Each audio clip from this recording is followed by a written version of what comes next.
کے مایہ ناز جرنیل حضرت مولانا محمد اعظم طارق صاحب، مخدوم مکرم حضرت مولانا محمد ضیاء القاسمی صاحب، حضرت مولانا قاری محمد حنیف صاحب جلندری اور دیگر اکابرین علماء نے انتہائی خوبصورت انداز میں اپنے اپنے خیالات کا اظہار کیا ہے۔ میرے بھائیوں، علاقہ کمالیہ کے معزز و محترم کئی حضرات یہاں سٹیج پر بھی تشریف فرما ہیں اور آپ حضرات بھی دور دراز سے ہماری معروضات سننے کے لیے تشریف لائے ہیں۔ وقت کافی بیت چکا ہے، اگر آپ تھک گئے ہیں تو میں دعا کرتا ہوں، اگر آپ تقریر کے موڈ میں ہیں تو میں تھوڑا سا وقت آپ کا لوں گا،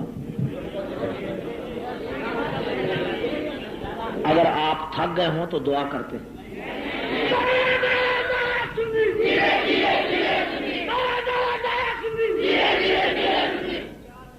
میرے بھائیوں، جتنے بھی ساتھی یہاں خطاب کے لیے تشریف لائے، ان تمام نے آپ حضرات کو مخاطب کیا۔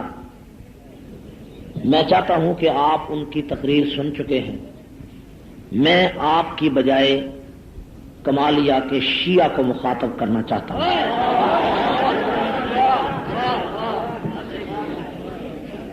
میں چاہتا یہ ہوں کہ آپ کو تقریر سنانے کی بجائے میں شیعہ لوگوں کو مخاطب کروں اور انتہائی انصاف کے ساتھ اپنا دعویٰ اور اپنا مقدمہ ان کے سامنے رکھوں۔ شاید شیعہ میں کوئی منصف آدمی ہمارے موقف کی تائید کرے۔ سپاہ صحابہ کے بارے میں تشدد کا الزام لگانا، تخریب کاری کا الزام لگانا، دہشت گردی کا الزام لگانا، یہ حقائق کے خلاف ہے۔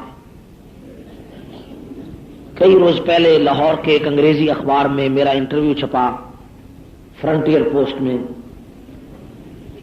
میں نے اس میں تفصیل کے ساتھ اپنے موقف کا ذکر کیا تھا،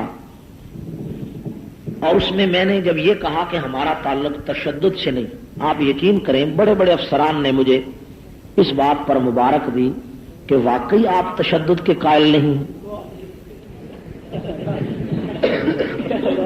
واقعی تشدد نہیں کرتے۔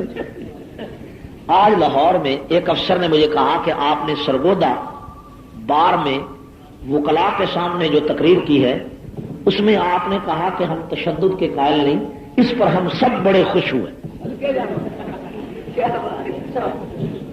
آپ تشدد نہیں چاہتے؟ یہ ہمارے بارے میں الزام اور پروپیگنڈا پاکستان میں ایران کے ریڈیو کا ہے کہ ایران کا جو ریڈیو ہے ماشاءاللہ وہ روزانہ صبح سے شام تک اس کا موضوع سپاہ صحابہ کے بغیر کوئی، اور پھر اس کا اثر عام لوگوں پر بھی ہوتا ہے۔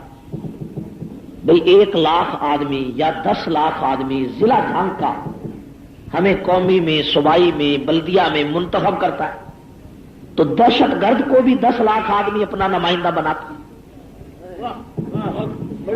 1 لاکھ آدمیوں کا ووٹ دینا 10 لاکھ آدمیوں کا الیکشن ہے کہ 10 لاکھ انسانوں نے ہم پر اعتماد کا اظہار کیا، اور اگر 10 لاکھ آدمیوں نے ہمارا موقف مان لیا تو تمہیں تو ہمارا موقف ان کی وجہ سے مان لینا چاہیے، چہ جائے کہ تم ہم پر تشدد کا الزام لگا۔ اسمبلی میں، قومی اسمبلی کے کیفیٹیریا میں مولانا اعظم طارق صاحب اور میں نے پریس کانفرنس کی، وہاں ایک انگریزی اخبار نویس عورت نے ہمیں کہا کہ آپ کی جو باتیں ہیں اس سے بھی معلوم ہو رہا ہے کہ آپ تشدد کرنا چاہتے ہیں۔ میں نے کہا کیسے باتوں سے پتا چلا؟ انہوں نے کہا آپ نے پاکستان سنی امپلائیز کا اعلان کیا کراچی میں نشتر پارک میں، مجھے اس نے کہا تو اس کا مطلب ہے کہ ہر محکمے میں جب کوئی آدمی فائل لے کر جائے گا تو وہ یہ پوچھے گا کہ تم سنی ہو یا شیعہ ہو. تو اس کا مطلب ہے کہ یہ آپ نے ایک نیا فکر لوگوں کو دیا کہ ہر محکمے میں شیعہ سنی مسئلہ کھڑا ہو جائے. تو میں نے کہا جب امامیہ امپلائیز آرگنائزیشن بنی تھی یہ سوال آپ نے اس وقت کیوں نہیں کیا تھا؟ جب پاکستان سنی امپلائیز بنی تو آپ اعتراض کر رہے ہیں. الزامات کا جواب میں نہیں دے رہا اور نہ اس کی ہمیں ضرورت ہے الزامات کے جواب کی، لیکن میں آپ کو آج ایک بات سمجھانا چاہتا ہوں اور بلکہ آپ ہی سے اس کا جواب مانگنا چاہوں. میرے مخاطب کمالیہ کا ہر وہ شیعہ ہے، خواہ وہ موسوی گروپ کا ہے، نقوی گروپ کا ہے، ایران کے گروپ کا ہے، مولوی ہے، غیر مولوی ہے، چودھری ہے، غیر چودھری ہے، ذمہ دار ہے، غیر ذمہ دار ہے. بڑے انصاف کے ساتھ میں چند باتیں اس سے سوال میں پوچھنا چاہتا ہوں. میں چلا جاؤں گا، شیعہ یہ کہیں گے رات ہمیں بڑی گالیاں دی گئی، ہمیں بڑا برا کہا گیا. میں اللہ کے گھر میں کھڑا ہو کر کہتا ہوں کہ میں گالیاں دینے نہیں آیا، میں جھگڑا کرنے نہیں آیا. میں ایک سوال کرنا چاہتا ہوں، شیعو اس پر غور کرو، گریبان میں دامن اپنے دامن میں منہ جھانک کر دیکھو کہ میرا سوال صحیح ہے یا غلط ہے. اگر صحیح ہے تو مان لو، غلط ہے تو دیوار پر پھینک دو. ٹھیک ہے یا نہیں؟ میں نے کوئی غلط بات تو نہیں کی، میں گالی نہیں دینا چاہتا. اور میں مجمع کے ساتھیوں سے بھی کہوں گا کہ نعرے زیادہ لگانے کی بجائے میری بات توجہ سے سنیں. ٹھیک ہے؟ میرا ایک دعویٰ ہے کہ پوری دنیا کا کوئی سنی، پوری دنیا کا، خواہ وہ بریلوی ہو، اہل حدیث ہو، دیوبندی ہو، حنفی ہو، مالکی ہو، شافعی ہو، حنبلی ہو، پوری دنیا کا کوئی سنی لڑائی کا آغاز شیعہ کے ساتھ کر ہی نہیں سکتا. پوری دنیا کا کوئی سنی لڑائی کا آغاز نہیں کر سکتا. یہ میرا دعویٰ ہے. آپ حیران ہوں گے کہ یار یہ عجیب بات ہے، یہاں جنگ میں روز قتل ہوتے ہیں، فلاں جگہ لڑائی ہوگی، فلاں جگہ، آپ کہتے ہیں سنی لڑائی کر نہیں سکتا. میں کہتا ہوں میری بات کو سنو، میرے موقف کو سمجھو. میرا دعویٰ یہ ہے کہ پوری دنیا کا کوئی سنی لڑائی کا آغاز نہیں کر سکتا. اس پہ غور کریں. میری طرف سے لڑائی ہو نہیں سکتی، لڑائی کا آغاز ہماری طرف سے ہو ہی نہیں سکتا. ہم لڑائی کیسے کریں گے، کب کریں گے؟ آپ مجھے ماریں، میں اپنے آپ کو بچاؤں، اسے آپ لڑائی کہیں تو آپ کی مرضی. آپ گالی دیں، میں اس کا جواب دوں، آپ اسے لڑائی کہیں آپ کی مرضی. آپ اینٹ ماریں، میں اپنے سر کے زخم پہ مرہم پٹی لگاؤں، اس کو آپ لڑائی کہیں آپ کی مرضی. آپ جھگڑے کا آغاز کریں، میں جواب دوں، آپ کی مرضی. لیکن پوری دنیا کا کوئی سنی لڑائی کا آغاز نہیں کر سکتا. یہ میرا دعویٰ ہے، یہ میرا. کیسے لڑائی ہوگی؟ شیعہ کا دعویٰ ہے کہ حضرت علی ہماری عقیدت کی جگہ. حضرت علی کہاں ہے؟ حضرت علی ہماری عقیدت کا مرکز ہے. یہ شیعہ کا دعویٰ ہے. حضرت فاطمہ شیعہ کا دعویٰ ہے کہ ہماری عقیدت کی مرکز ہے. حضرت حسن اور حضرت حسین ہماری عقیدت کے مراکز ہیں. یہ کس کا دعویٰ ہے؟ میری طرف توجہ ہے آپ کی، آپ میری بات سمجھنا چاہتے ہیں؟ غور فرمائیں. شیعہ کا دعویٰ یہ ہے کہ حضرت علی سے ہمیں محبت ہے، حضرت حسن اور حضرت حسین سے ہمیں محبت ہے. یہ شیعہ کا دعویٰ. گویا کہ شیعہ کی عقیدت کا مرکز بقول شیعہ کے علی، فاطمہ، حسن ہیں، حسین ہیں. یہ شیعہ کا دعویٰ. ٹھیک ہے؟ اس دعوے میں شیعہ سچے ہیں یا نہیں اس پر بحث نہیں کرتا. شیعہ کا دعویٰ ہے کہ ہماری عقیدت کا دنیا میں سب سے بڑا مرکز علی، حسن ہے، حسین. یہ شیعہ کا دعویٰ.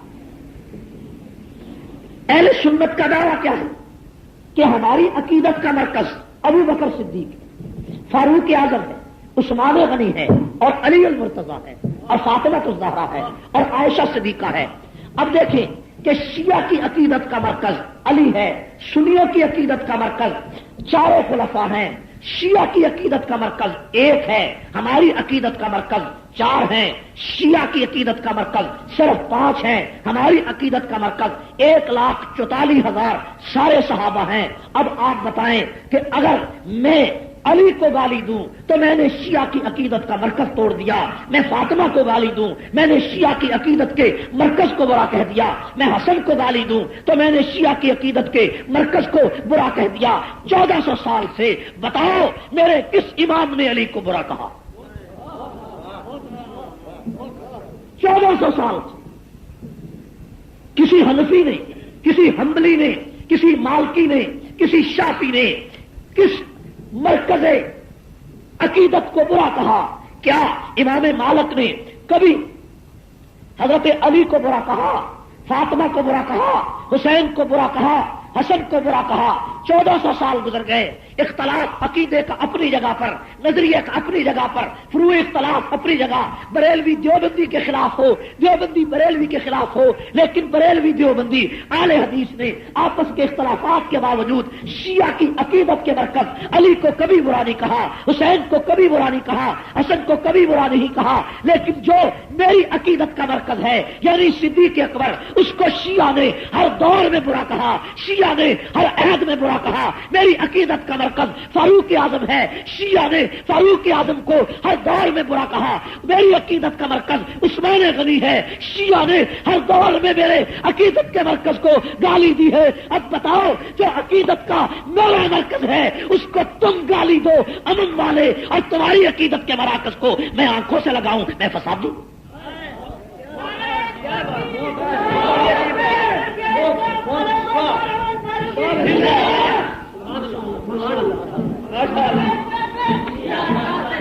سنیوں کی طرف سے توجہ، ٹھہرے میری بات، سنیوں کی طرف سے کبھی لڑائی نہیں ہو سکتی، یہ میرا دعویٰ ہے۔ سنیوں کی طرف سے کبھی لڑائی، سنیوں کی طرف سے کبھی لڑائی۔ شیعوں تم کیوں لڑائی کرتے ہو؟ تم کیوں جھگڑے کا آغاز کرتے ہو؟ جس شخصیت کی عقیدت کا دعویٰ کرتے ہیں اس شخصیت کی عقیدت کے دعوے سے تمہیں کون روکتا؟ تمہیں کس نے روکا؟ لیکن اتنی بات تو کرو کہ اگر تم واقعی اس شخصیت سے محبت کا دعویٰ رکھتے ہو اور تم اس میں سچے ہو تو پھر اتنی بات تو بتاؤ کہ جس عقیدت کے مرکز کو تم سلام کرتے ہو کبھی یہ بھی سوچا ہے کہ اس مرکز نے بھی کسی مرکز کو سلام کیا ہے؟ کیا بات، کیا بات! علی شیر یزدہ ہے، علی فاتح خیبر ہے، علی اسد اللہ الغالب ہے، علی پیغمبر کے ساتھ 26 جنگوں میں شریک ہے، علی عظمت کردار کا گوہر تابدار ہے، علی علم نحو کا بانی، علی علم صرف کا بانی، علی چاروں سلاسل کا امام، علی بلاغت کا بانی، علی بدائع کا بانی، علی فصاحت کا بانی، علی محاضرات کا بانی، علی تاریخ کا بانی، علی پیغمبر کا بھائی، علی حسنین کا ابو، علی فاطمہ کا شوہر، علی رسول اللہ کا ساتھی، علی کی پرورش نبی کے گھر میں، علی المرتضیٰ رسول اللہ کے گھر میں، علی المرتضیٰ کی پیدائش کعبے میں مانتا ہوں، شہادت مسجد میں مانتا ہوں، عظمت مانتا ہوں، علم مانتا ہوں، معرفت مانتا ہوں، حقیقت مانتا ہوں، تقوی مانتا ہوں، طہارت مانتا ہوں، پاکیزگی مانتا ہوں۔ اتنا بڑا علی، لیکن اس علی کو میں دیکھتا ہوں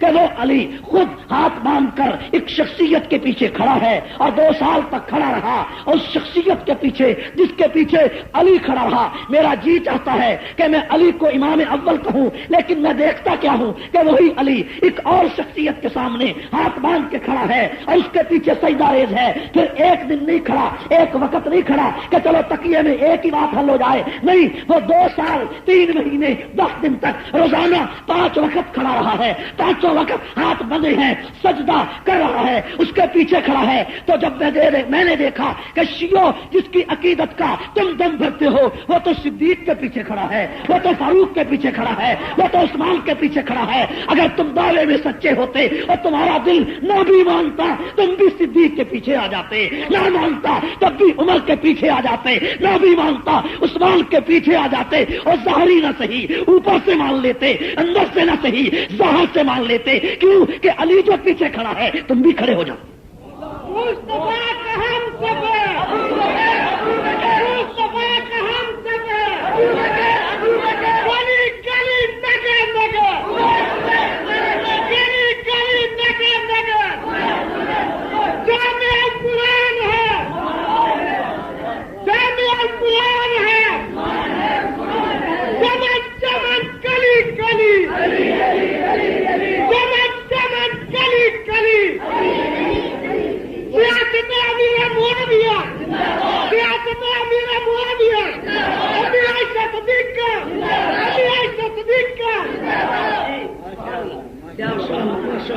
تم کہتے ہو ابو بکر کے پیچھے اگر علی نے نماز پڑھی، اوپر سے پڑھی، اوپر سے، ہم کہتے ہیں علی اندر اور باہر سے ایک تھا، ہم کہتے ہیں علی اندر اور باہر سے، تم کہتے ہو اندر اور باہر سے اور تھا،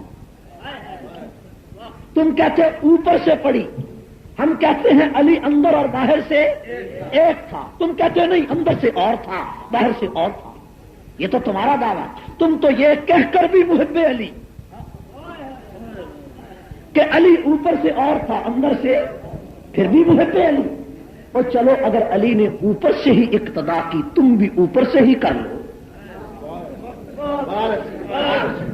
اور کمالیہ کے شیعوں ابو بکر کے پیچھے علی نے نماز پڑھی، یہ حقیقت ہے، یہ کیا ہے، یہ کیا ہے، میں یہاں کمالیے میں آیا ہوں، اگر کسی شخص کو میرے آنے پر اختلاف ہو وہ یہ کہہ سکتا ہے کہ اسے نہیں آنا چاہیے تھا، ٹھیک ہے، وہ یہ کہہ سکتا ہے کہ مجھے یہاں کمالیے میں نہیں آنا چاہیے، لیکن یہ نہیں کہہ سکتا کہ میں نہیں آیا، یہ نہیں کہہ سکتا کہ میں، کیونکہ میں آ چکا ہوں، میرا آنا واقع ہو چکا ہے۔ ہاں جس کو تکلیف ہے وہ رو سکتا ہے، وہ پیٹ سکتا ہے، وہ اشک بہا سکتا ہے، وہ دکھ کر سکتا ہے، لیکن یہ نہیں کہہ سکتا کہ میں نہیں آیا اس لیے کہ میرا آنا واقع ہو چکا ہے، میرا آنا حضور کے بعد درجہ علی کا تم کہتے ہو، میں کہتا ہوں حضور کے بعد ابو بکر پہلے نمبر پر آ چکا ہے، جس کو تکلیف ہے وہ یہ کہے کہ نہیں آنا چاہیے تھا، لیکن یہ نہ کہے کہ آیا نہیں،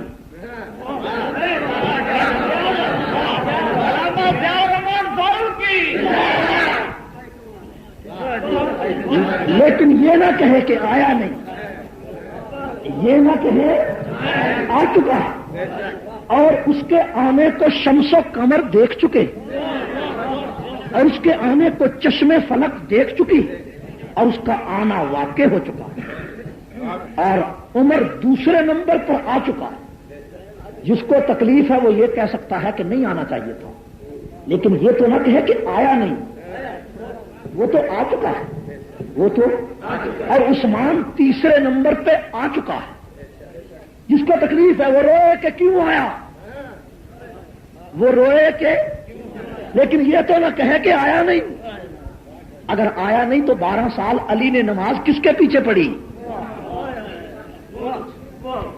یہ تو سوال پوچھو، یہ تو بتاؤ۔ حضور علیہ السلام کی وفات کے بعد مصلی رسول پہ صدیق اکبر کھڑے، کون کھڑے، میری طرف ذرا توجہ ہے تھوڑی سی آپ کی، ہے توجہ طاہر صاحب مولانا، ہے توجہ؟ قرآن نے کیا کہا؟ قرآن نے کہا کہ اللہ تعالیٰ نے وعدہ کیا ہے کہ میں زمین میں ضرور خلیفے بناؤں گا، زمین میں ضرور خلیفے بناؤں گا۔ جب یہ اللہ نے وعدہ کیا کہ میں خلیفے بناؤں گا، اس وعدے کا پورا ہونا یقینی تھا یا نہیں؟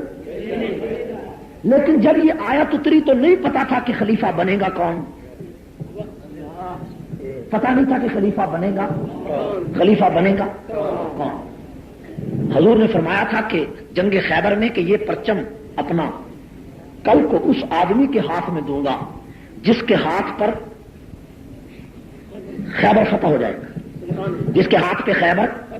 جب آپ نے یہ وعدہ فرمایا کہ کل کو یہ پرچم اس آدمی کے ہاتھ میں دوں گا کہ جس کے ہاتھ پر خیبر فتح ہو جائے گا، جب آپ نے یہ وعدہ فرمایا اس وقت کسی کو پتا نہیں تھا کہ پرچم کسے ملے گا، اس وقت کسی کو پتا نہیں تھا کہ پرچم. لیکن اگلے دن جب حضور نے پرچم علی کو دے دیا تو پتا چل گیا کہ کل جو وعدہ نبی نے کیا تھا وہ علی سے تھا. نہیں میری بات سمجھے کہ کل جو نبی نے وعدہ کیا تھا وہ علی کے ساتھ، کیونکہ کل کو ایک دن بعد جب پرچم نبی نے دے دیا تو کیا یقین ہو گیا کہ جو وعدہ نبی ایک دن پہلے کر چکے ہیں کہ پرچم اس آدمی کے ہاتھ میں دوں گا جس کے ہاتھ پہ خیبر فتح ہوگا، تو یقین ہو گیا کہ یہ جو وعدہ نبی کا تھا یہ علی کے ساتھ تھا. ٹھیک ہے.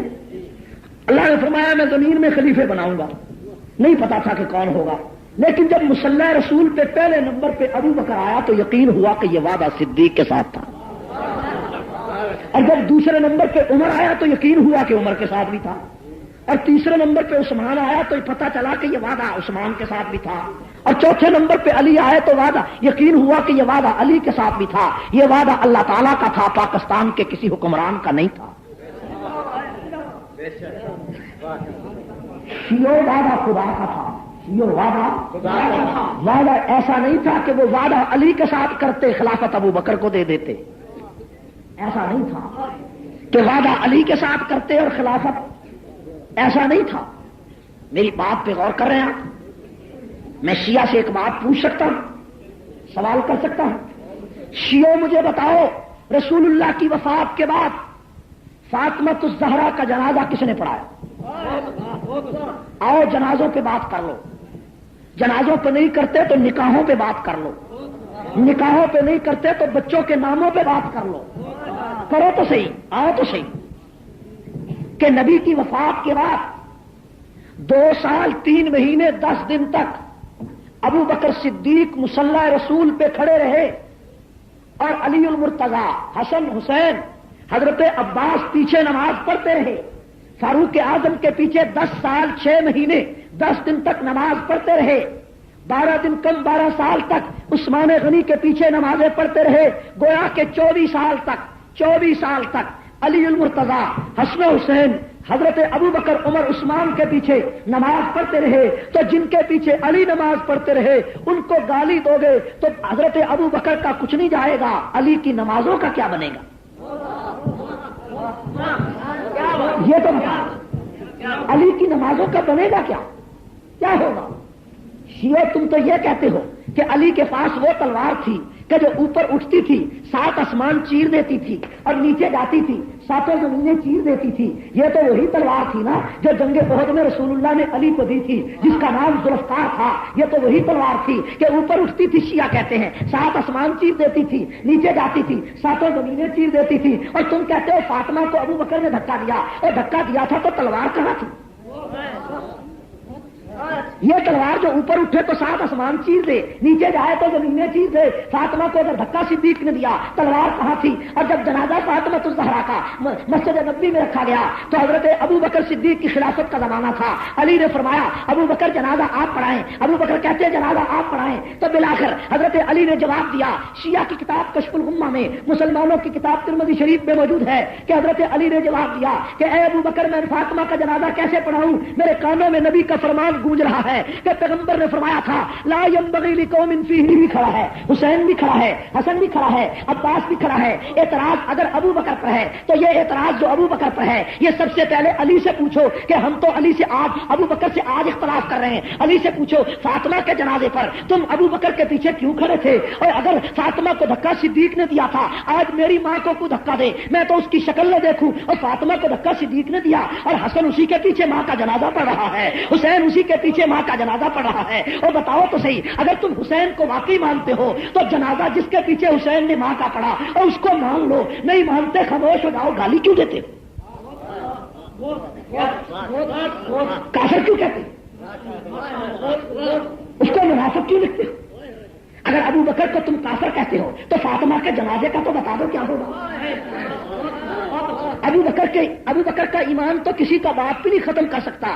شیعہ اختلاف تمہیں ہے، بتاؤ تو صحیح ابو بکر کی دیانت کہاں ہے، خلافت کہاں ہے، امامت کہاں ہے، وصایت کہاں ہے، عظمت کہاں ہے، رفت کہاں ہے، بلندی کہاں ہے، قرآن کی 9 آیتیں شان میں اتری وہ کہاں ہے، نبی کی 40 حدیثیں کہاں. سب کو چھوڑو، بتاؤ ساری باتوں کو چھوڑو. ابو بکر غلط تھا تو جنازے کا کیا بنے گا؟ پہلے بتاؤ فاطمہ کا جو جنازہ صدیق نے پڑھایا اس کا کیا بنے وہ تو بتاؤ.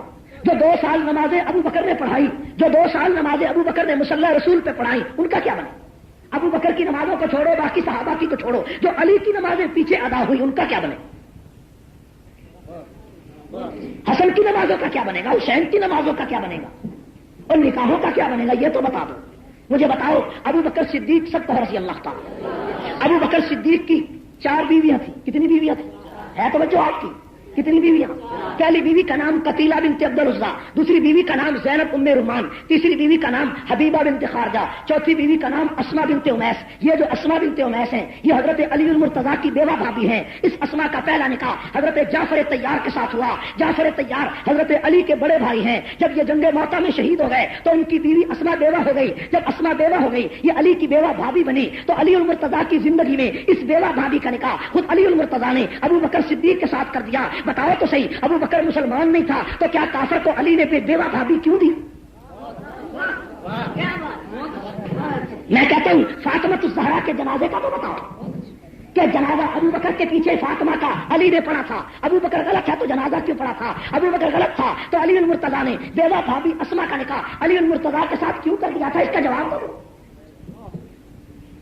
اور پھر اس کا بھی جواب دو کہ علی المرتضیٰ سب کو رضی اللہ تعالی. حضرت علی کی بیویاں 9 تھیں. کتنی بیویاں تھیں؟ یکے بعد دیگرے 4 سے زیادہ کبھی نہیں رہی. یکے بعد دیگرے 4 سے زیادہ کبھی نہیں رہی. کل 9 بیویاں. کتنی بیویاں؟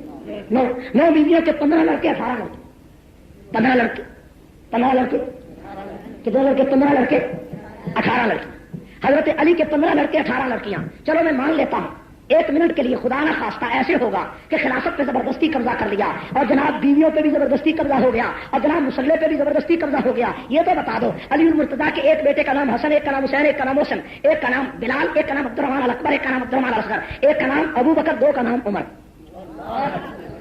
علی کے ایک بیٹے کا نام ابو بکر، 2 کا نام عمر، ایک کا نام عثمان، ایک کا نام معاویہ. مجھے بتاؤ تو صحیح ایک کا نام زید، ایک کا نام یحییٰ، ایک کا نام عبد الرحمان الاصغر اور ایک کا نام عبداللہ. یہ حضرت علی المرتضیٰ کے صاحبزادوں کا نام ہے. مجھے یہ تو بتا دو کہ علی المرتضیٰ کے ایک بیٹے کا نام ابو بکر کیوں تھا، 2 کا نام عمر کیوں تھا، ایک کا نام عثمان کیوں تھا؟ جس کا میں دشمن ہوں اس کا نام اپنے بیٹے کے نام پہ کبھی نہیں لکھتا. اور اگر ابو بکر صدیق نے خلافت بھی زبردستی قبضے میں لے لی، نکاح بھی زبردستی کر لیے، مدینے پہ بھی زبردستی قبضہ کر لیا اور ابو بکر کے علی المرتضیٰ کے بچے کا نام تو ابو بکر نے اپنے نام پر زبردستی نہیں رکھوایا.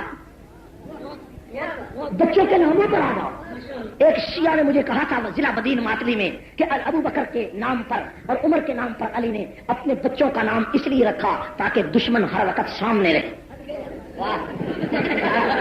تاکہ دشمن ہر وقت سامنے رہے. تو میں نے کہا مسئلہ حل ہو گیا. پھر تم اگر دشمن کو سامنے رکھنے کا یہی طریقہ ہے تو اپنے کسی بیٹے کا نام شمع رکھو اور کسی کا نام یزید رکھو، کسی کا نام ابن زیاد رکھو. صبح سے لے کر شام تک ان کی پٹائی بھی کرتے رہو، مارتے بھی رہو تاکہ دشمن. میں سیدھی بات کرتا ہوں. میں کفر سے پہلے کیا ہے وہ بیان کر رہا ہوں. کفر سے پہلے کیا ہے وہ بیان کرتا ہوں. شیعو 24 سال کی نمازوں کا بتاؤ کیا بنے گا؟ 24 سال حضرت ابو بکر، حضرت عمر، حضرت عثمان کے پیچھے 24 سال تک خاندان نبوت نے نمازیں پڑھی، ان کا بتاؤ کیا بنے گا؟ اور ابو بکر اور عمر. ایک بات اور کہتا ہوں کہ یزید کا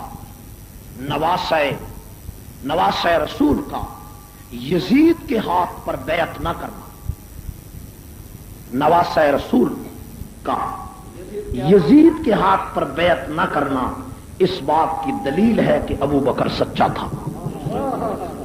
اس پہ غور کرو تھوڑا سا کہ نواسہ رسول جس کو غلط سمجھتا ہے یعنی یزید کو اس کے مقابلے میں آتا ہے. ٹھیک ہے، یہی نواسہ رسول یزید کو غلط سمجھ کر مقابلے میں آتا ہے اور یہی نواسہ رسول صدیق کے پیچھے نماز پڑھتا ہے. جو غلط تھا اس کے مقابلے میں آئے اور جو صحیح تھا اس کے پیچھے نماز پڑھی. اگر ابو بکر غلط تھا تو وہ تلوار اور وہ اختلاف جو یزید کے ساتھ ہوا وہ صدیق سے کیوں نہیں ہوا؟ حسن کا کیوں نہیں ہوا؟ حسین کا کیوں نہیں ہوا؟ اور باقی سارے صحابہ کا کیوں نہیں ہوا؟ علی المرتضیٰ کا کیوں نہیں؟ اور پھر امیر معاویہ کے ساتھ 19 سال تک یہ اختلاف کیوں نہیں ہوا؟ خاندان نبی. شیعو، اس بات کا تمہیں جواب دینا پڑے گا کہ 1400 سال سے تم نے پیغمبر کے خلفاء کو کافر کہا. 1400 سال اور 1400 سال میں ایک کتاب بھی کسی سنی عالم کی تم نہیں دکھا سکتے جس میں اس نے حضرت علی کو برا کہا، حضرت حسن اور حسین کو برا کہا. آج کے دور میں محمود احمد عباسی کراچی کا ایک آدمی اور نذیر اللہ شاکر ایک کراچی کا آدمی، انہوں نے 2 کتابیں ایسی لکھی جس میں تاریخ کے حوالے سے حضرت علی المرتضیٰ کے خلاف ان کی توہین نظر آتی. 2 آدمی، لیکن پوری دنیا کے اہل سنت نے، پوری دنیا کے سنیوں نے ان دونوں کو اہل سنت سے خارج کیا. پوری دنیا کے سنیوں نے. بریلوی کوئی مستند عالم دکھاؤ جس نے ان دونوں کی تائید کی ہو، کوئی دیوبندی مستند دکھاؤ جس نے ان کی تائید کی ہو، کوئی اہل حدیث مستند عالم دکھاؤ جس نے ان کی تائید کی ہو.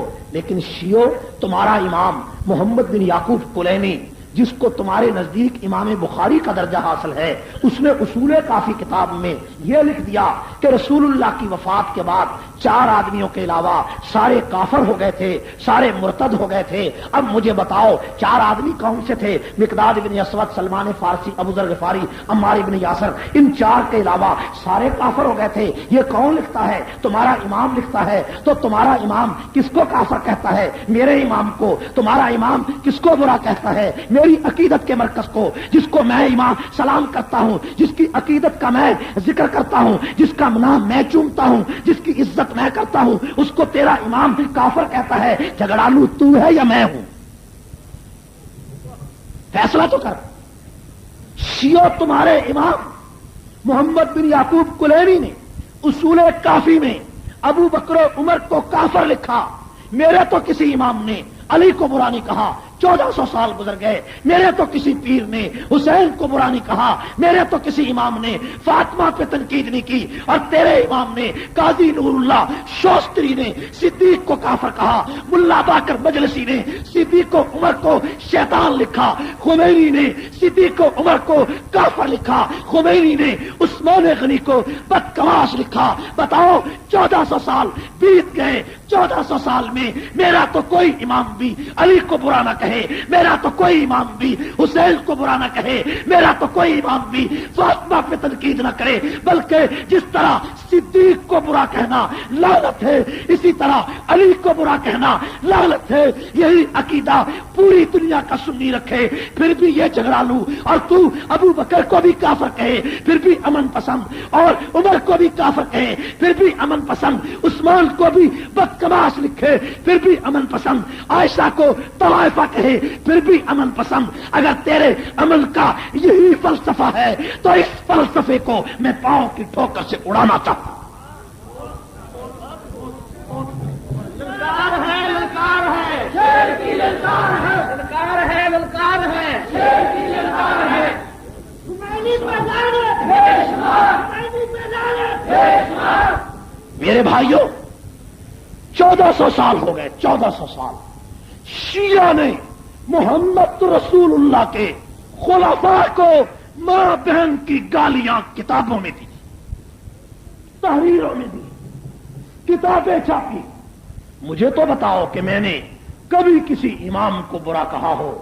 شیعہ کے 12 امام جس کو شیعہ اپنا امام سمجھتے، حضرت علی، حسن، حسین، امام باقر، امام جعفر صادق، موسیٰ کاظم، رضا کاظم، تقی علی، نقی علی، حسن عسکری، یہ شیعہ کے امام ہیں یا نہیں ہے؟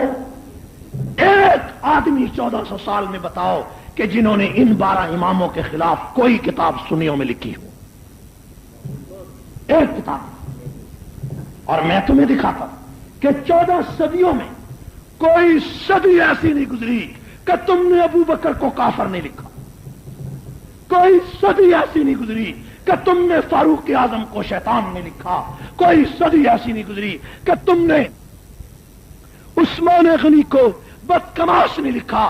شیعو، تم میرے بزرگوں کو گالی دو گے، میرے اکابر کو کافر کہو گے، میرے اکابر کو گالیاں دو گے، میری ماں کو گالیاں دو گے، اور مجھ سے توقع رکھو کہ میں امن کی بات کروں، میں بھائی چارے کی بات کروں، میں پھر بھی خاموشی کا اظہار کروں۔ شیعو، یہ نہیں ہو سکتا۔ میرے باپ کو برا کہو گے، میں اینٹ کا جواب پتھر سے دوں گا، میری ماں کو گالی دو گے، میں اینٹ کا جواب پتھر سے دوں گا۔ مجھے بتاؤ، تم غیر مسلمہ ہو، میں تو ریئیکشن کے طور پہ تمہیں برا کہتا ہوں، میں تو تمہاری گالی کے جواب میں تمہیں برا کہتا ہوں، میں تو تمہارے کافر کہنے پر تمہیں کافر کہتا ہوں۔ مجھے بتاؤ تو صحیح، جن کی عقیدت کا تم ذکر کرتے ہو ان کو تو میں نے کبھی برا نہیں کہا، فاطمہ کو برا نہیں کہا، علی کو برا نہیں کہا، حسن حسین کو برا نہیں کہا۔ ہاں، اگر میں خمینی کو برا کہتا ہوں تو اس لیے کہ اس نے اپنی کتاب کشف اسرار کے 119 صفحے پہ بڑی ٹھٹائی کے ساتھ، بڑی بدماشی کے ساتھ فاروق اعظم کو کافر لکھ دیا اور کہہ دیا کہ عمر اصلی کافر تھا۔ کتاب خمینی کی ہے، اور یہ کشف اسرار میں نے وزیر اعظم پاکستان کو لاہور میں پیش کی، اسلام آباد میں غلام اسحاق خان کو پیش کی، وزراء کو پیش کی، عبدالستار خان نیازی کو پیش کی، اور پاکستان کی کابینہ کے اکثر افراد کو پیش کی، ممبران پارلیمنٹ کو پیش کی، اخبارات کے ایڈیٹروں کو پیش کی۔ نہیں پابندی لگی، نہیں روکا گیا، اس کفر کو نہیں روکا گیا، تو پھر میں نے چوکوں میں، چوراہوں میں شیعو تمہیں کافر کہنا شروع کیا۔ اس لیے میں نے تمہیں کافر کہا، کیوں کہ تم نے میرے باپ کو کافر کہا۔ میں نے تمہیں کافر کہا، کیوں کہ تم نے میری ماں کو کافر کہا۔ میں نے تمہیں کافر کہا، کیوں کہ تم نے میرے فاروق اعظم کو کافر کہا۔ اگر آج میں تمہیں کافر کہتا ہوں، قصور تمہارا ہے، میرا نہیں۔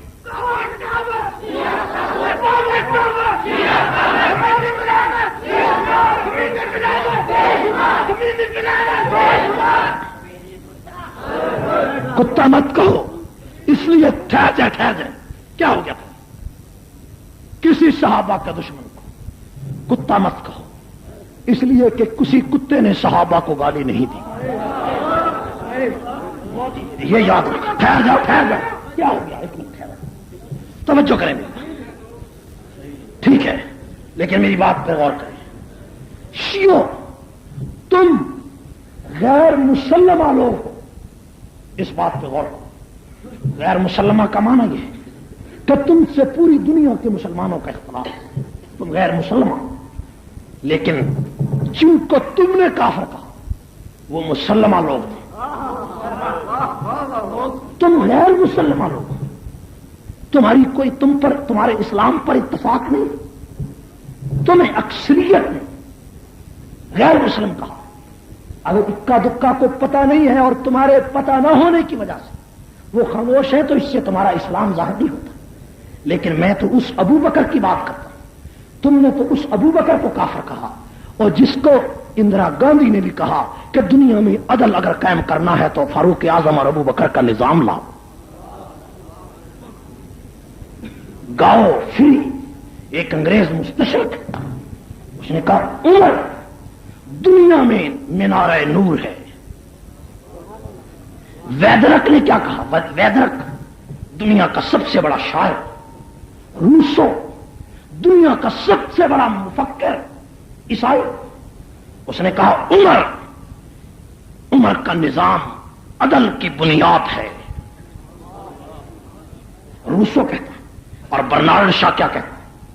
برنارڈ شاہ برطانیہ کا سب سے بڑا سکالر، وہ کہتا ہے کہ خلفائے راشدین میں جو انسانیت پروری ہے وہ دنیا میں کہیں نہیں۔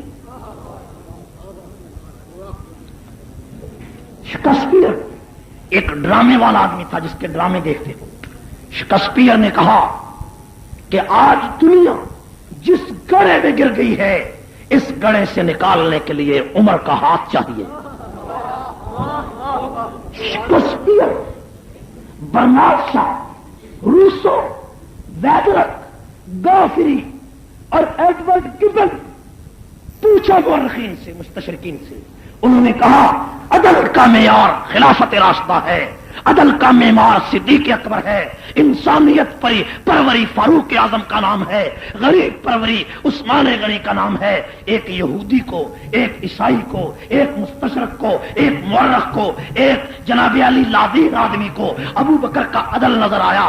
اسلام کا دعویٰ کر کے، اسلام پہ حکمرانی، اسلام کے نام پہ حکومت کرنے والے خمینی کو عمر کا اسلام نظر نہیں آیا. خمینی نے ایران میں کہا عمر کافر تھا، ایران نے کہا صدیق کافر تھا، ایران نے کہا عثمان غنی کافر تھا. اشیو بتاؤ، جب عیسائی، یہودی اور پیغمبر کا قرآن، نبی کا اسلام، نبی کی شریعت، 12 امام ابو بکر کی تعریف کریں، عمر کی تعریف کریں، عثمان کی تعریف کریں، اور اس کے مقابلے میں خمینی ان کو کافر کہے، اب تم بتاؤ کہ میں تمہیں کیا کہوں؟ تم خود فیصلہ کرو.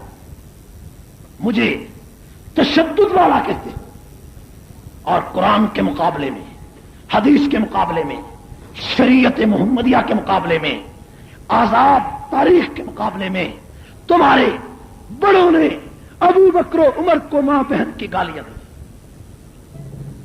میرے بھائی، یہ ایک کتاب ہے اسلام میں صحابہ کرام کی آئینی ہے. یہ دکھائیں، یہ کتاب ہے، یہ ابھی کل پریس سے آئی ہے، کل پریس سے. یہ میں نے کئی سال پہلے کتاب لکھی تھی. اس کا نام ہے اسلام میں صحابہ کرام کی عینی حیثیت. انشاءاللہ یہ کتاب پاکستان کے اراکین پارلیمنٹ کو سپاہ صحابہ دے گی. میں نے اس میں قرآن پاک کی 750 آیات اور پیغمبر کی 2000 احادیث کا ذکر کیا، ان کے حوالوں کے ساتھ، اور 40 غیر مسلم عیسائی اور یہودیوں کے انگریزی کتابوں سے وہ قول نقل کیے ہیں کہ جنہوں میں انہوں نے پیغمبر کے خلفاء کو خراج تحسین پیش کیا. لیکن اس کے مقابلے میں یہ خمینی کی کتاب ہے، یہ میرے ہاتھ میں خمینی کی کتاب ہے، یہ نہیں دوسری. میں نے آپ کے سامنے قرآن کا حوالہ دیا. یہ دیکھیں، یہ خمینی کی کتاب ہے، ٹائٹل دیکھیں، خمینی کا فوٹو. کتاب کا نام کشف اسرار. یہ کتاب ہے، اس پہ غور کرو. میں کوئی بغیر حوالے کی بات نہیں کر رہا ہوں.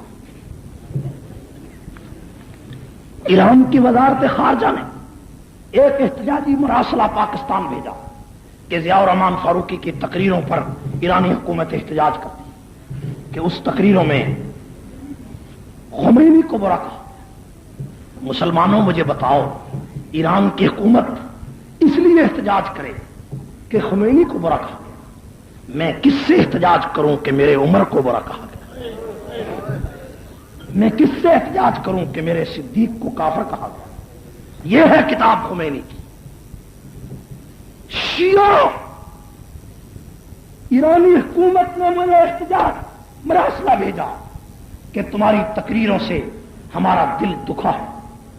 میں نے وزارت خارجہ کے اس افسر سے کہا کہ میرا احتجاجی مراسلہ بھی تم حکومت ایران تک پہنچاؤ. تو میں نے احتجاجی مراسلے میں لکھا کہ تمہارے امام خمینی کو کافر کہنے سے تمہارا دل دکھا ہے، عمر کو کافر کہنے سے میرا دل دکھا، اور ابو بکر اور عمر کو جب تک خمینی کی کتابوں میں کافر کہا جائے گا اس وقت تک خمینی کو پاکستان کے چپے چپے پہ کافر لکھا جائے گا، کافر کہا جائے گا.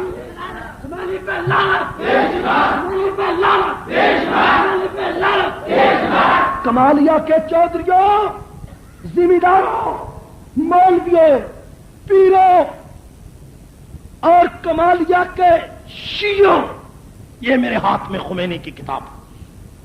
یہ کتاب ہائی کورٹ کے ججوں سے لے کر وزارت عظمیٰ تک ایک ایک افسر کو میں دکھا چکا ہوں اور آج تمہیں بھی اتمام حجت کے لیے تمہارے سامنے لانا چاہتا ہوں۔ اس کتاب کے 107 صفحے پر خمینی نے ایسا کفر بکا ہے کہ انسان تنگ رہ جاتا ہے۔ رسول اللہ کے دوہرے داماد حضرت عثمان غنی، جس کو پیغمبر نے یکے بعد دیگرے 2 بیٹیاں عطا فرمائیں، کمالیہ کے لوگوں جس کو تم اپنی بیٹی دو وہ تو تمہاری زبان میں شریف کہلائے، اور جس کو رسول اللہ نے اپنی 1 بیٹی دی وہ فوت ہو گئی، پھر دوسری بیٹی دی وہ بھی فوت ہو گئی، اور پیغمبر نے فرمایا عثمان میری 40 بیٹیاں ہوتی، ایک روایت میں ہے کہ 100 بیٹیاں ہوتی، باری باری سب فوت ہوتی جاتی، میں سب کا نکاح تیرے ساتھ کرتا جاتا۔ ہائے، یہ عثمان غنی کے بارے میں 107 صفحے پر خمینی کہتا ہے کہ میں ایسے رب کو رب تسلیم نہیں کرتا جس نے عثمان جیسے بدکماش آدمی کو خلیفہ بنا دیا۔ بلند آواز سے لعنت کرو، بلند آواز سے۔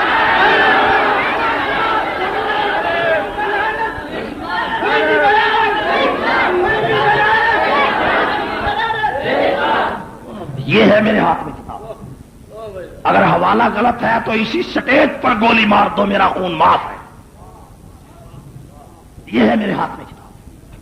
مسلمانوں ہم کوئی پاگل ہو گئے، ہم کوئی دیوانے ہیں، ہمارے اندر عقل نہیں ہے؟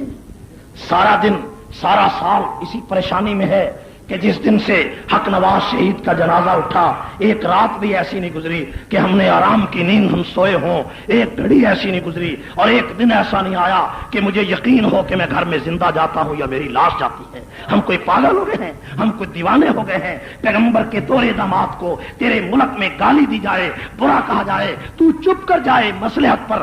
سیاست دانوں تمہاری مصلحتیں ہوں گی، مولویوں تمہاری مصلحتیں ہوں گی، چودھریوں تمہاری مصلحتیں ہوں گی، سپاہی صحابہ کا ایک 3 سال کا بچہ بھی اس دھرتی پہ جب تک موجود ہے عثمان کی عزت کے لیے ہر چوک میں صحابہ کی چوکیداری کرتا رہے۔ کرنی چاہیے یا نہیں چاہیے؟ مجھے بتاؤ۔ یہ میرے ہاتھ میں اسی کتاب کے 115 صفحے پہ اس مردود نے لکھا ہے، خمینی ملعون نے لکھا ہے کہ ابو بکر سے بڑا قرآن کا دشمن کوئی نہیں۔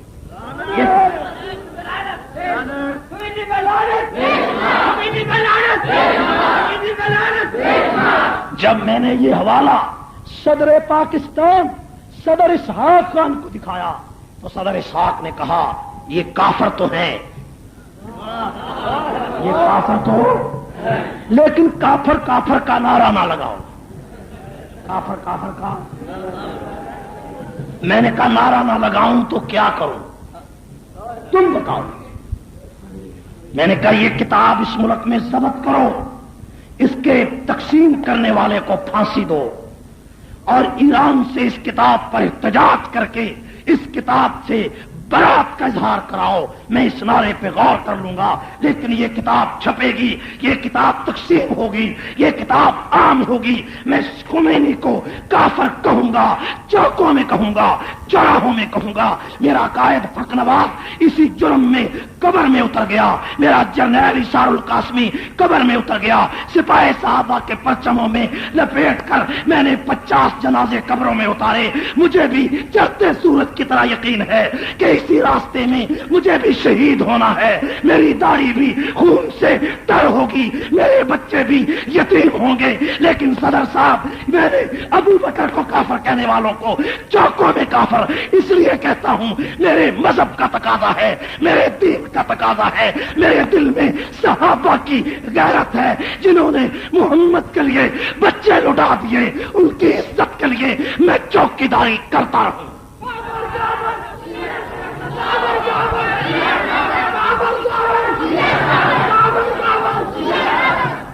دکانداروں اسمبلی میں سوال اٹھتا ہے، ایک اسمبلی کا ممبر تحریک استحقاق پیش کرتا ہے اور کیا کہتا ہے تحریک استحقاق کہ فلاں بتی والے چوک میں ٹریفک کے سپاہی نے مجھے روک لیا، میرا حق مجروح ہوا۔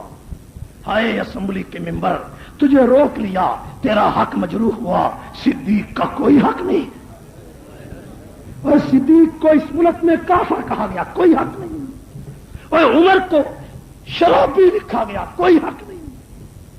مولانا حق نواز کے پاس ایک دن میں گیا مولانا رو رہے تھے. میں نے زندگی میں حق نواز کو کبھی روتے نہیں دیکھا تھا. میں نے کہا کیا ہوا؟ تازہ کتاب قول مقبول آئی تھی جس کتاب میں غلام حسین نجفی ملعون نے لکھا کہ رسول اللہ کی بیٹی ام کلثوم جب فوت ہو گئی، عثمان غنی کی بیوی تھی، تو اس نے مردہ حالت میں ام کلثوم کے ساتھ ہم بستری کی. جب یہ کتاب مولانا حق نواز پڑھتے تھے روتے تھے، اور اگلے دن انہوں نے کبیر والا کے جلسے میں کہا اے اللہ اس کتاب کے چھپ جانے کے بعد بھی اگر حق نواز چین کی نیند سوئے تو اس پر لعنت کر. مسلمانوں اور کمالیہ کے مسلمانوں، کمالیہ کے چودھریوں اور ذمہ داروں، کھاد کی قیمت پہ لڑتے ہو اور گندم کی قیمتوں پہ لڑتے ہو، کوئی چارہ کاٹ کر لے جائے لڑتے ہو، کالج کے لڑکوں سکولوں کے یونیورسٹیوں کے ٹکٹوں پہ لڑتے ہو، میسوں پہ لڑتے ہو، کتابوں پہ لڑتے ہو، اور ٹکٹ تمہارا آدھا نہیں کاٹا گیا اس پہ لڑتے ہو. آؤ عائشہ کے دوپٹے کے لیے ہمارا ساتھ دو، ابو بکر کی عزت کے لیے ساتھ دو.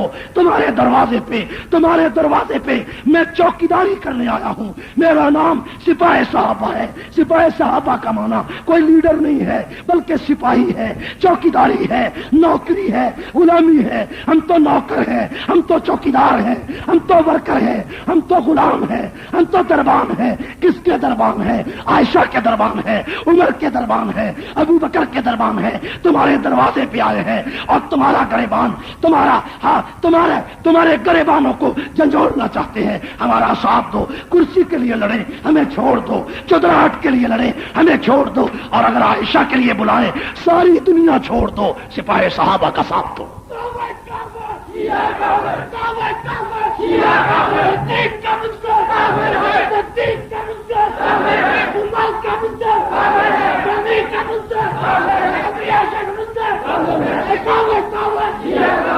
اسی کتاب توجہ، اسی کتاب کشف اسرار کی 119 صفحے تھے. خمینی نے لکھا کہ عمر اصلی کافر اور زندیق تھا.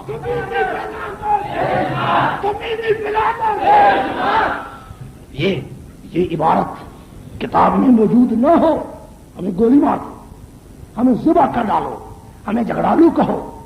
حضرت علی المرتضیٰ کے خلاف کوئی شخص زبان کھولے اس کی زبان کھینچ کر کتوں کے آگے ڈال دو.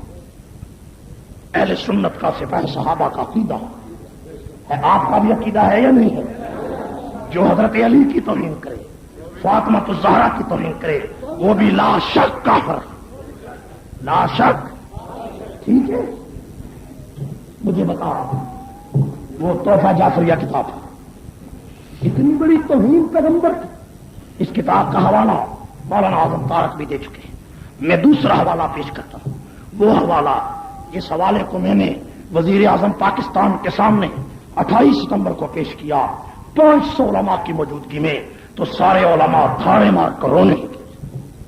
یہ حوالہ کتاب 250 صفحہ.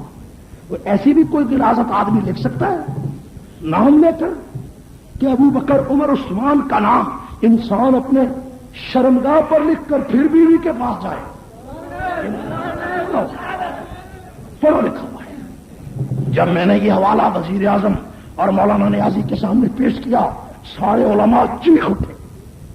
وہ وزیر اعظم جو کہتا تھا کہ تم فرقہ واریت کی بات کرتے ہو، جب میں نے یہ کتاب دکھائی کانوں کو ہاتھ لگانے لگا کہ یہ غلاظت ہے. بھی ہمارا اسی کے خلاف احتجاج ہے. کمالیہ انتظامیہ کے افسروں، میری جماعت کے اگر کارکن مولانا محمد احمد صاحب ہماری جماعت کے ضلعی صدر یا اس کمالیے میں اور ضلع ٹوبہ میں کوئی میرا کام شیعہ کو کافر کہتا ہے تو تمہیں اس پر تکلیف کرنے کی ضرورت نہیں، تمہیں اس پر چیخنے کی ضرورت نہیں، واویلا کرنے کی ضرورت نہیں. اس لیے کہ شیعہ کو کافر کہنا ہمارے مذہب کا حصہ ہے، ہمارے مذہب کا. اور یہ کیوں ہے؟ اس لیے کہ شیعہ نے صحابہ کو کافر کہا، شیعہ نے صحابہ کو کافر کہا. اس وجہ سے اور کوئی ہماری شیعہ سے ذاتی لڑائی نہیں، ذاتی جھگڑا نہیں. یہ کافر کافر کا نعرہ میں مانتا ہوں قرآن میں کہیں نہیں کافر کافر کا نعرہ، حدیث میں کہیں نہیں کافر کافر کا نعرہ. لیکن یہ کافر کافر کا نعرہ یہ میرا واویلا ہے، یہ میرا دکھ ہے. یہ میرا کرب ہے، یہ میری چیخو پکار ہے، یہ میری آہوزاری ہے۔ میں ایک بازار سے گزر رہا ہوں، میرے ساتھ میری اماں ہو اور ایک آدمی میری ماں کے سر پر اینٹ مارے، اور میں اپنی ماں کا سر پکڑ کر بیٹھ جاؤں اور اپنی اماں کے سر پہ پٹی لگاؤں اور اس کے زخموں کو دھوں، اور زخموں کو دھوتے ہوئے میری چیخ نکل جائے، میں رو پڑوں، ہائے ہائے کروں، اور دیکھنے والا یہ کہے کہ فاروقی صاحب تم ہائے نہ کرو، تمہارے ہائے کرنے سے شہر کا امن خراب ہوتا ہے، تمہارے ہائے کرنے سے ملک کا امن تباہ ہو جاتا ہے۔ ہائے میری ماں عائشہ کو طوائفہ لکھ کر میری ماں کے سر پر اینٹیں ماری گئی، میں اس پر مرہم لگانا چاہتا ہوں، میں اس پر واویلا کہتا ہوں، تم کہتے ہو تم واویلا مت کرو، اس سے امن خراب ہوتا ہے۔ اگر تمہارے امن کا یہی فلسفہ ہے تو اس فلسفے کو میں پاؤں کی ٹھوکر سے ایسے اڑا دوں گا جیسے چٹیل میدان میں فٹ بال کو اڑایا جاتا۔ ہم نہیں ایسی باتوں کو مانتے، یاد رکھو، ہمارے موقف کو سمجھو، پڑھے لکھے لوگوں ہماری بات سمجھو۔ بلا تحقیق دہشت گرد، تخریب کار، فتنہ پرور کہہ کر اسلام کی خالص دینی تحریک کو برا کہنے والوں، دینی تحریک پر الزام دھرنے والوں اپنے گریبانوں میں جھانک کر دیکھو، ہماری جماعت کرسی کے لیے نہیں ہے، ہماری تحریک چودراہٹ کے لیے نہیں ہے، یہ تحریک اور یہ جماعت صرف پیغمبر کے صحابہ کے لیے۔ آپ ہمارا ساتھ ہوگے؟ ہم نے پاکستان سنی امپلائیز کیمپ کی، آپ سنی امپلائیز کا ساتھ ہوگے؟ سنی امپلائیز میں شامل ہوگے؟ سرکاری ملازم اور اسکول ٹیچروں کے لیے سنی اساتذہ پاکستان، کالج کے لیکچراروں کے لیے سنی اساتذہ پاکستان، وکلاء کے لیے سپاہ صحابہ وکلاء فورم، اور دکانداروں کے لیے سپاہ صحابہ، طلباء کے لیے سپاہ صحابہ اسٹوڈنٹس، آپ اس سارے یونٹوں میں شامل ہوں گے؟ ہمارا ساتھ دو گے؟ ہر گاؤں میں سپاہ صحابہ بناؤ گے؟ ہر گاؤں میں یونٹ بناؤ گے؟ ہر بستیوں میں سپاہ صحابہ کیمپ کرو گے؟ ہر بستیوں میں سپاہ صحابہ کے پرچم لہراؤ گے؟ جو لہرائیں گے، یونٹ بنائیں گے، دونوں ہاتھ کھڑا کر کے اللہ کے گھر میں تہجد کے وقت وعدہ کریں۔